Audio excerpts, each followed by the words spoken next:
Hello friends, प्रिय Marathi YouTube चॅनलवर आपल्या सर्वांचे सहर्ष स्वागत. प्रजासत्ताक दिनानिमित्त मी गेली होती फ्रावसी टाऊन अकॅडमी होती ध्वजारोहण पाहण्यासाठी. तर तिथे ध्वजारोहण पाहण्यासाठी गेली तर खूप छान अनुभव आला.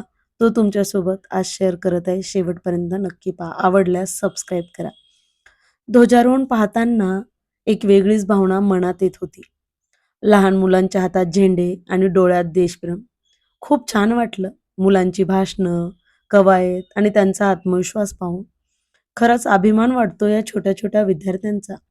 आज हे छोटे विद्यार्थी आहेत ना, उद्याचे भारताचे जबाबदार नागरिक असतील हे मात्र नक्की. यात तीळमात्र शंका नाही. एकाच तालात टाकलेली पावलं आणि चेहऱ्यावरचा आत्मविश्वास हेच देशासाठी घडणाऱ्या चांगल्या नागरिकाची खूण आहे. ही कवायत शिस्त, एकता आणि देशप्रेमाचे जिवंत उदाहरण आहे. अशा कार्यक्रमातून मुलांच्या मनात देशाविषयी आदर आणि जबाबदारीची भावना निर्माण होते. शाळा फक्त शिक्षण देत नाही, तर मुलांना देशावर प्रेम करायला शिकवते. यापेक्षा वेगळं काय पाहिजे? मोठं काही करायची गरजच नाही. चांगलं वागा, शिस्त राहा, शिस्तीत शिका, एकमेकांचा आदर करा. हीच तर खरी देशसेवा आहे. मी एक पालक म्हणून अशा कार्यक्रमात मुलांना पाहताना भावनिक क्षण मनात दाटून येतो. मुलांच्या मनातला आत्मविश्वास खूप खोल वाटतो. आजचा हा दिवस खरंच माझ्यासाठी खूप खास आहे.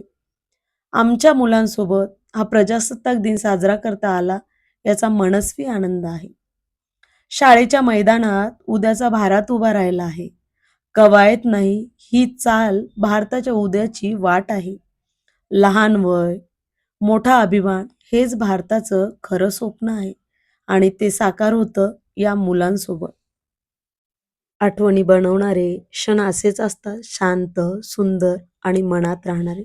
शब्द कमी पडतील कारण हा क्षण खरंच खूप सुंदर होता.